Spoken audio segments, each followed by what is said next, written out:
2-year-old with quote-unquote croup. She is awake and alert with no respiratory distress, but she has an audible barky cough.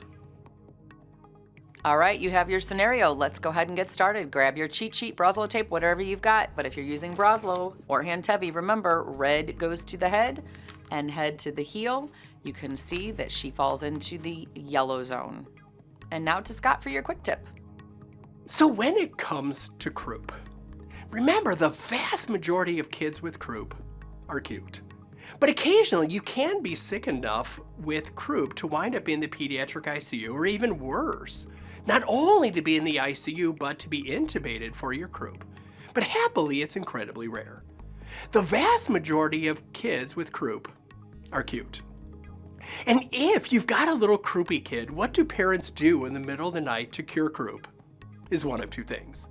Either A, they take them upstairs, put them in the bathroom, turn on the shower.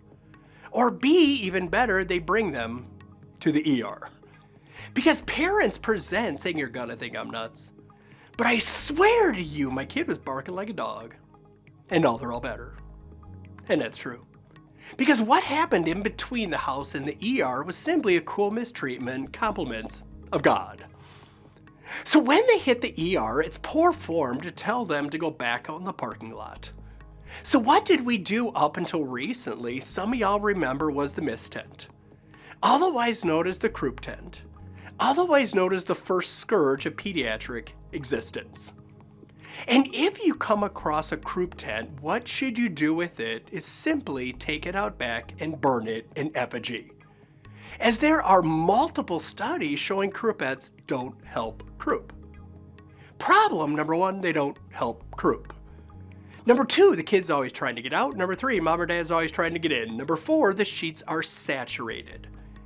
And remember, you want to keep kids pink, warm, and sweet, not cold, wet, and purple. So most hospitals, especially in the ER for croupy kids, will give some variation of blow-by cool mist. However, check this out. In a recent study that you can actually use, croupy kids hit the door randomized into two groups. Half of them immediately got blow-by cool mist. Half of them immediately got sent to the waiting room and got absolutely nothing at all. And you'll be happy to know that those who hung out of the waiting room did just as well as those who got blow-by cool mist. So with that in mind, if you're cute, you're cute. But if you're cute, what many people recommend is whether it's urgent care, pediatrician office, or the ER, you're sick enough that mom or dad actually bring you in for croup. When they hit the door, give them steroids. Because it's viral, meaning antibiotics are not needed, but the problem with croup is you swell. And you swell at the bottom of your funnel-shaped airway. And at the bottom of the funnel, a little bit of swelling goes a long way. So when they hit the door, give them steroids. Because it helps with the edema, it helps because when they get home, they simply don't cough as much, meaning they sleep better, meaning parents are happier and the kid is happier. So croup begins with C. And if they've got a nasty croupy cough, giving them either a shot in the thigh or oral steroids, because they both work just as well.